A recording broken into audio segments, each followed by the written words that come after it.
Sergio Ramos attaque Lamine Yamal en plein programme. Pourquoi ne chantes-tu pas l'hymne madrilène? Et préfères-tu le Maroc plutôt que le pays qui t'a tout donné? Mais je n'avais aucune idée que Yamal allait l'envoyer au sol avec une réponse inoubliable, un impact qui a secoué l'Espagne. Si tu es contre le racisme, abonne-toi et like pour diffuser ce message. Le plateau est en effervescence. Les projecteurs aveuglants balayent la scène. Les murs noirs brillent sous la lumière crue et l'air semble chargé d'électricité. Le public, serré dans des gradins étroits, retient son souffle. Au centre, Lamine Yamal, 17 ans, prodige du football, avance. Ses baskets blanches crissent légèrement sur le sol poli. Face à lui, Sergio Ramos, légende du ballon devenu commentateur provocateur, l'observe avec un sourire en coin, prêt à faire exploser l'émission. La voix du pays émise en prime time explose. Yamal, habituellement réservé, fuyant les micros comme la peste, a accepté l'invitation ce soir. Pourquoi? Parce qu'il en a assez. Assez des mots qui divisent, des accusations qui salissent, des débats qui se transforment en querelles. Le présentateur Marc Lemuhen, un vétéran de l'écran au costume impeccable, ouvre le jeu. Sa voix grave résonne dans les haut-parleurs. Ce soir, nous parlons de l'Espagne, de son identité, de son unité, de ses défis. Avec nous, deux figures du football, deux visions, Lamine Yamal, étoile montante, et Sergio Ramos, champion du monde. Désormais une voix qui divise. Les caméras font un zoom sur les deux hommes. Yamal, avec son visage jeune, mais un regard d'acier, ajuste sa casquette. Ramos, mâchoire carrée, tambourine nerveusement sur ses notes. Ramos ne perd pas une seconde. Il se penche en avant, son sourire provocateur s'élargissant. Lamine, clarifions les choses. Tu es né ici, à Barcelone. L'Espagne t'a tout donné, les terrains, la gloire, les contrats, mais on ne t'a jamais entendu chanter l'hymne madrilène. Tu parles toujours du Maroc, de tes racines, alors dis-le une fois pour toutes. Quel est ton véritable pays? La salle se fige. Un murmure étouffé parcourt les gradins. Les caméras cherchent la moindre réaction sur le visage de Yamal. Pas un battement de cils, pas un tremblement. Il laisse le silence s'étendre, lourd, presque tangible. Le public retient son souffle. Puis, d'une voix calme, presque douce, il répond « Monsieur Ramos, je n'ai jamais demandé à être un symbole. J'ai juste joué au football, j'ai couru, j'ai transpiré, j'ai marqué pour mon équipe, pour l'Espagne. » Le public est suspendu à ses paroles. Yamal avance d'un pas. Son ton reste serein, mais ses mots coupent comme un couteau. Mon père est arrivé ici à 20 ans, sans un sou. Il a travaillé dans des cafés, nettoyé des bureaux, chargé des caisses sous la pluie, appris l'espagnol mot à mot, parfois en écoutant la radio la nuit. Il respectait ce pays plus que certains qui passent leur journée à le critiquer sans rien savoir.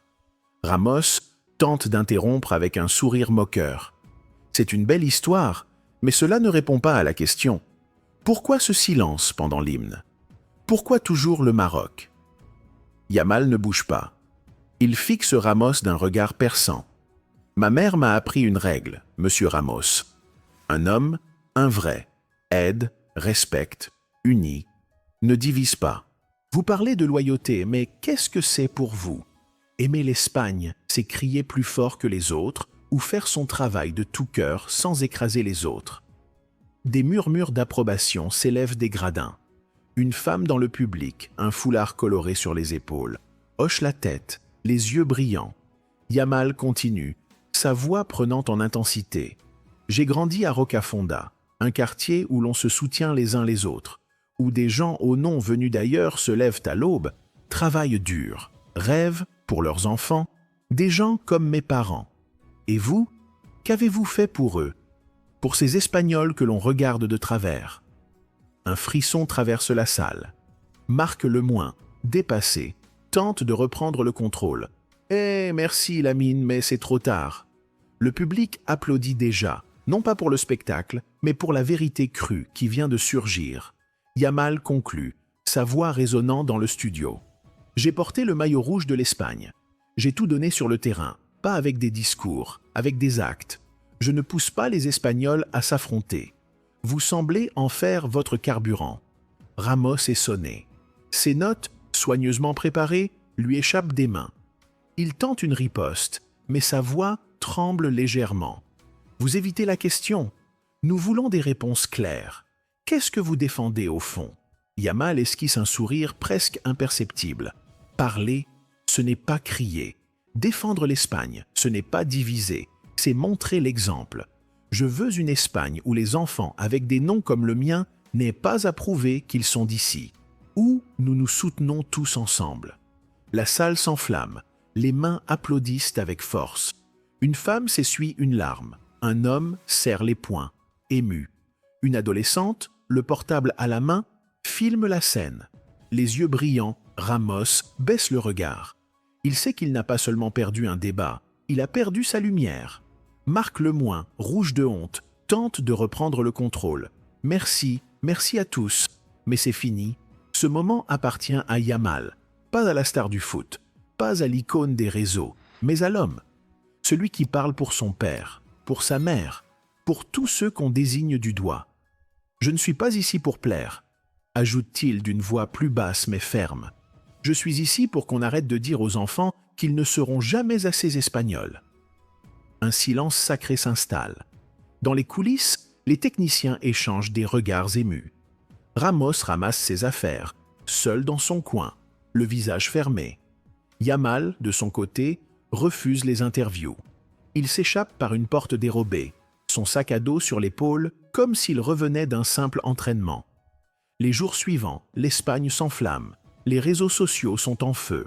Sur X, un livreur de Séville écrit « Yamal a été mon père hier soir. Il a parlé pour nous, les invisibles. » Une professeure de Valence partage une vidéo de ses élèves discutant de l'émission.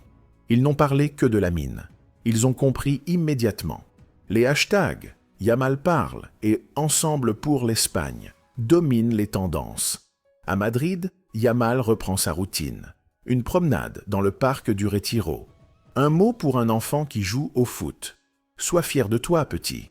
Il ne cherche pas la célébrité ni les affrontements, mais sa voix porte loin. À Malaga, une peinture apparaît sur un mur du quartier de la Trinidad. « Je ne divise pas ce pays », écrit en lettres blanches, avec une silhouette de Yamal, un ballon au pied. Ramos tente de reprendre la parole lors d'une interview radio, mais ses mots sonnent vides. Ils se dissipent, éclipsés par la vague que Yamal a déclenchée. Car cette nuit-là, il n'a pas seulement répondu, il a montré ce qu'est l'Espagne. Un pays imparfait, métissé, mais qui avance uni.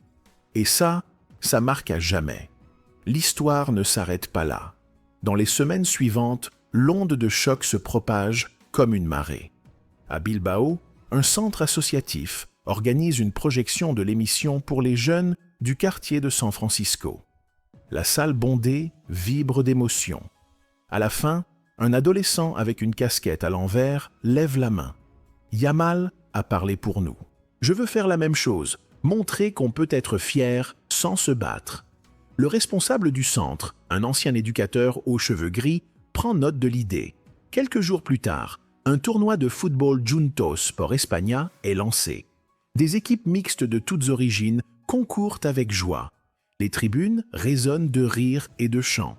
Et un enfant de 12 ans, un ballon sous le bras, déclare devant une caméra locale « Yamal m'a appris que je peux aimer l'Espagne et mes racines en même temps. » À Barcelone, une école primaire du quartier de El Raval transforme la réponse de Yamal en sujet de débat. Des enfants de 10 ans, crayon en main, écrivent des lettres imaginaires à Ramos. L'une d'elles, signée par une petite Aïcha, touche en plein cœur. « Monsieur Ramos, pourquoi voulez-vous qu'on choisisse entre nos parents et l'Espagne? Moi, j'aime les deux, et Yamal m'a appris que c'est possible. » La professeure, les yeux pleins de larmes, envoie la lettre à un journal local. Publiée en couverture, elle est partagée des milliers de fois sur les réseaux sociaux, devenant un symbole d'espoir. Une chaîne de télévision invite Aïcha et sa classe à raconter leur histoire. Timide, mais déterminée, la fillette répète devant la caméra. « L'Espagne, c'est chez moi, et mes parents aussi. » À Malaga, le mural devient un lieu de pèlerinage discret. Les passants s'arrêtent, prennent des selfies, laissent des notes sur des post-it collés au mur. Un vieil homme, ancien ouvrier immigré, écrit sur un morceau de papier « Merci Yamal d'avoir parlé pour ceux qu'on n'écoute jamais ». Une étudiante en art, inspirée, ajoute une fresque voisine. Des enfants de toutes origines tenant un ballon, courant sous un ciel rouge et jaune. La mairie, touchée par l'initiative, décide de protéger le mur comme un patrimoine citoyen. Même à l'étranger, l'écho résonne.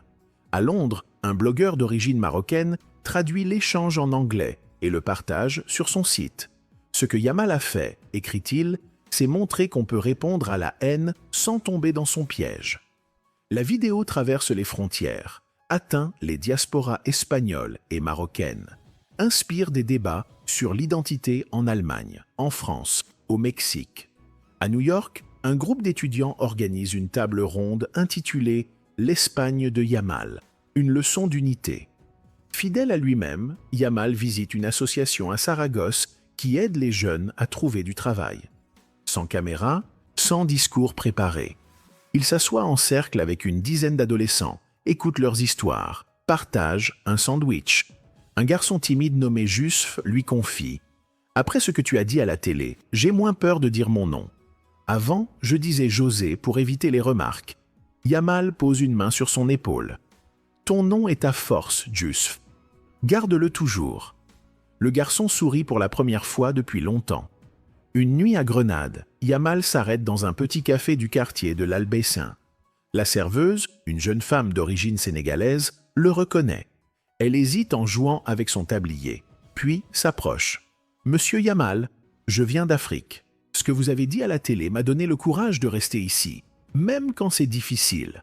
Parfois, on me dit de retourner chez moi, mais ma maison, c'est ici. » Yamal, mal à l'aise face à l'attention, baisse brièvement les yeux, puis sourit. « C'est toi la courageuse. Continue. L'Espagne est aussi chez toi. » La serveuse, émue, retourne à son comptoir, le cœur plus léger.